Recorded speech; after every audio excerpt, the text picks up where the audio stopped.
संचालक एक बार दोबारा तालियां बजाइए और उनको आह्वान कीजिए।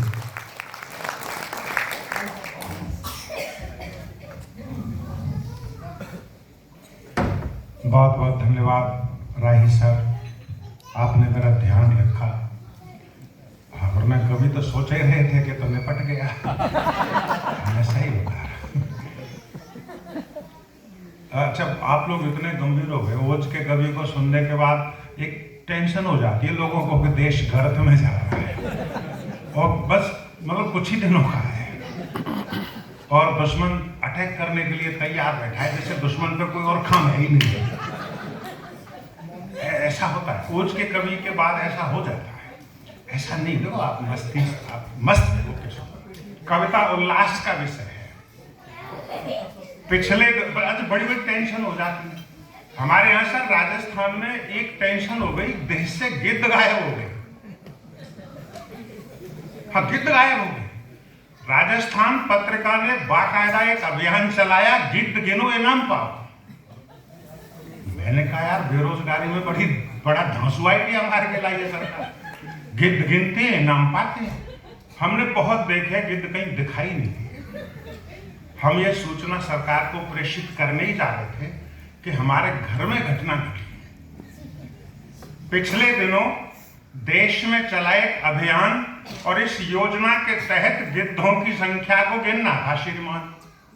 हम अपना जनरल नॉलेज जताने ही वाले थे, गिद्धों की प्रजातियों को लुप्त प्राय बताने ही वाले थे कि एकाएक हमारी श्रीमती आ गई, हमारी लुप्त प्राय चेतना को जगा गई। बोली, कविराज ये बात तो स्वयं सत्य सिद्ध है, जरा नजर उठाकर देख, दुनिया में चारों ओर गिद्ध ही गिद्ध है। कविराज ये बात तो स्वयं सत्य सिद्ध है, जरा नजर उठाकर देख, दुनिया में चारों ओर गिद्ध ही गिद्ध है। हमने कहा, प्रिय बात को यूं ना उलझाओ, हम भी तो देखें, एकाध के दर्शन तो करवाओ। बोली, माय डियर हस्बैंड, लगता है तेरी अकल का बज गया बैंड। अबे सूरदास के चेले, नीम पर चढ़े हुए करेले, सफेद पंखों वाले गिद्धों की एक प्रजाति, तुझे लाल किले पे नजर नहीं आती?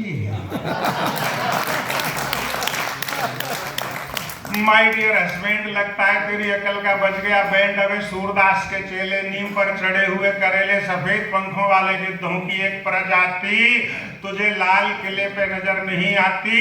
इस प्रजाति का शमशान घाटों में पाया जाना एकदम बंद है, क्योंकि ने मरे हुए जानवर की जगह लोकतंत्र का ताजा मांस ज्यादा पसंद है।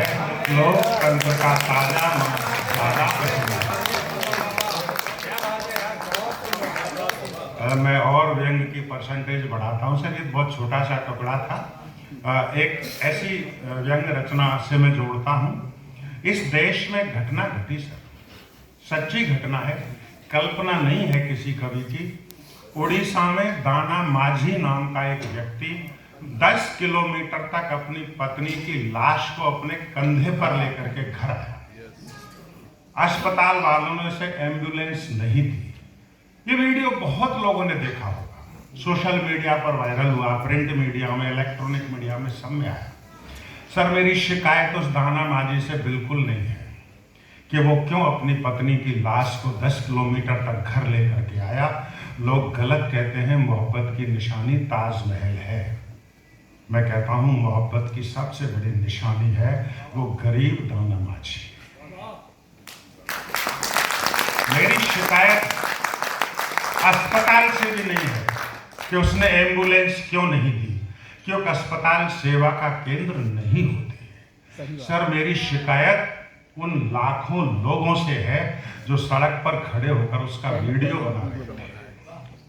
आप कल्पना करें, एक भी व्यक्ति के पास अपनी गाड़ी नहीं होगी। एक भी आदमी, एक गरीब आदमी को यह नहीं कह सका कि ला तेरी पत्नी की लाश को मेरी गाड़ी में रख, तेरे घर तक पहुंचा देता हूं। 1000-2000 किलोमीटर का सफर नहीं था सर, मात्र 10 किलोमीटर का सफर था। हमारी संवेदनाएं इतनी मर गई और हम सोचते हैं हम विश्व गुरु हो जाएंगे। पिछले दिनों अखबार में छपा एक चित्र बड़ा अद्भुत, बड़ा विचित्र, जिसे देखकर कोई नहीं रोया, न पुजारी न नमाजी। आप जिसने वो वीडियो देखा, उसकी एक 14 वर्ष की बेटी है, वो रोती हुई उसके साथ जा रही है सर। वो आदमी थक जाता है, पत्नी की डेड बॉडी को नीचे रख लेता है, फिर ताकत आती है, फिर चल देता है। पिछले दिनों अखबार में छपा एक चित्र बड़ा अद्भुत, बड़ा विचित्र, जिसे देखकर कोई नहीं रोया, न पुजारी न नमाजी। पत्नी की लाश को कंधे पर उठाकर ले जाता हुआ दाना माझी, शायद दुनिया की सर्वाधिक किस्मत की हेटी, रोती बिलखती 14 वर्षीय बेटी। घर से अस्पताल तक मात्र 10 किलोमीटर की दूरी पर गरीब होना दुनिया की सबसे बड़ी मजबूरी है। गरीब होना दुनिया की सबसे बड़ी मजबूरी। न जाने कितनी आंखों ने देखा होगा वो मंजर, एक एक कदम के नीचे गड़ा हुआ था मानो एक खंजर। उसकी जेब थी खाली ये माना, पर क्या रास्ते में नहीं पड़ी होगी कोई तहसील कचहरी अथवा थाना? उसकी जेब थी खाली ये माना, पर क्या रास्ते में नहीं पड़ी होगी कोई तहसील कचहरी अथवा थाना? जिम्मेदार सरकारी अफसरों के बंगले जो जुटा देते हैं पल भर में ही हर तरह की गोटियां, और विकास का दावा करने वाले नेताओं की कोठियां, शायद वो उन सब के आगे होकर निकला होगा। शायद वो उन सबके आगे होकर निकला होगा, और उसके बगल में हॉर्न बजाती हुई कारों ने उसको कितना छला होगा। उसके बगल में हॉर्न बजाती हुई कारों ने उसको कितना छला होगा। तमाशा देखने वालों ने अपने अपने मोबाइल निकाले, एंगल सेट किया, फोटो खींच डाला, क्योंकि उन्हें सोशल मीडिया पर वायरल करने के लिए मिल रहा था एक शानदार मसाला। चुनाव नजदीक होते तो विपक्षी नेता तेरी पत्नी के शव को तुझे जलाने नहीं देते, और उसे सड़क पे पटक के 4-6 दिन तो विधानसभा चलाने नहीं देते। बता, इससे ज्यादा और हम तेरे लिए क्या करते हैं? बता, इससे ज्यादा और हम तेरे लिए क्या करते? तू क्या चाहता था, हम तेरे साथ शमशान तक चलते? बावले, तेरे जैसों के साथ शमशान में कौन जाता है, क्योंकि तू वोट के अलावा किसी के क्या काम आता है? तेरे जैसों के साथ शमशान में कौन जाता है, क्योंकि तू वोट के अलावा किसी के क्या काम आता है। फिर भी तुझे यूं अकेला चलता देख हर किसी ने अपने अपने तरीके से दया तो दिखाई, पर एक भी छाती ठोककर ये नहीं कह सका कि रुक, मैं तेरे साथ चलता हूं भाई। एक भी छाती ठोककर ये नहीं कह सका कि रुक, मैं तेरे साथ चलता हूं भाई। और 4 पंक्तियां जो नई पीढ़ी के बच्चे बैठे हैं, ये शोध की पंक्तियां ले जाना बच्चों। मृत प्रियजन की लाश आदमी के कंधे पर दुनिया का सबसे बड़ा बोझा है। मृत प्रियजन की लाश आदमी के कंधे पर दुनिया का सबसे बड़ा बोझा है। इसीलिए तो हमारे बुजुर्गों ने इसका एक उपाय खोजा है। इस बोझे को आदमी अकेला नहीं उठा पाता है, उस दिन पूरा समाज आदमी के साथ शमशान जाता है। इस बोझे को आदमी अकेला नहीं उठा पाता है, उस दिन पूरा समाज आदमी के साथ शमशान जाता है। वो कौन सी ताकत थी जिसके सहारे तू अकेला चला होगा? वो कौन सी ताकत थी जिसके सहारे तू अकेला चला होगा? और रास्ते भर सहचरी की तमाम यादों ने तुझे कितना छला होगा, जिसका मजबूत कंधा जीवन के हर सुख दुख में तेरे कंधे के साथ मिलकर खड़ा रहा होगा। उसकी अंतिम विदाई में तू 4 कंधे नहीं जुटा पाया, ये कष्ट तूने कैसे सहा होगा? अंतिम विदाई में 4 कंधे नहीं जुटा पाया, ये कष्ट तूने कैसे सहा होगा? दाना माझी, तू लाख गरीब सही, पर अपने कर्तव्य पालन में जरा भी नहीं चूका है। और सच कहूं तो तूने हमारे जैसे सभ्य लोगों के मुंह पर बड़े सलीके से थूका है, बड़े सलीके से थूका है। एक कविता हिंदी में चाहता था व्यंग पढ़ना, लेकिन समय हो गया। एक हिंदी की कविता से मैं समापन करता हूं सर। ये मेरी पूजा की पंक्तियां हैं।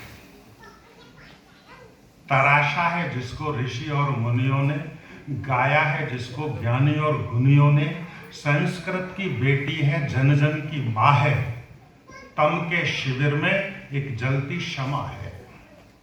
संस्कृत की बेटी है जन जन की माँ है, तम के शिविर में एक जलती शमा है।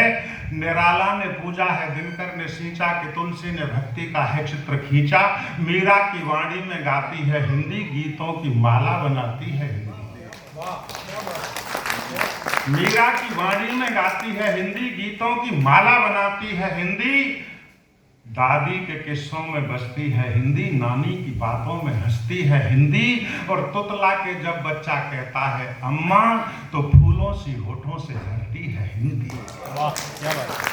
तुतला के जब बच्चा कहता है अम्मा, तो फूलों सी होठों से झरती है हिंदी। भाषा के सागर में गंगा है हिंदी, हमारे लिए तो तिरंगा है हिंदी। भाषा के सागर में गंगा है हिंदी, हमारे लिए तो तिरंगा है हिंदी। जन जन की भाग्य विधाता है हिंदी, सच बोलूं तो भारत की माता है हिंदी। गुलामी के बंधन में जकड़ी थी माता विदेशी ने, जब इसको उल्टा कहा था तो कवियों की वाणी में रोई थी हिंदी। तम की गुफाओं में खोई थी हिंदी, शहीदों ने इसको था ऊंचा उठाया, हिंदी को जन जन की भाषा बनाया। मगर आज अपनों ने ऐसा किया है, शहीदों की श्रद्धा को धोखा दिया है। भाषा विवादों की एक श्रृंखला है, लगता है ये वोट का सिलसिला है। भाषा विवादों की एक श्रृंखला है, लगता है ये वोट का सिलसिला है। ये वोटों के लालच में ऐसा न कर दे, ये भाषा भी अपनी गिरवी न धर दे। इन्हें तुम सुना दो ये अपनी अभिलाषा, हिंदी हमारी रहे राजभाषा, हिंदी हमारी रहे राजभाषा। और लीजिए सर, जहां तक हमको पहुंचना था वहां बहुत उम्दा पहुंचे, बहुत एक बार जोरदार तालियां। बहुत बढ़िया, बहुत सुंदर। सर एक्चुअली उनका पंक्तियों वाले कवि अभी आ रहे हैं, तालियां उनके लिए बचा के रखें। आदरणीय श्याम सुंदर जी अकिंचन, उन्होंने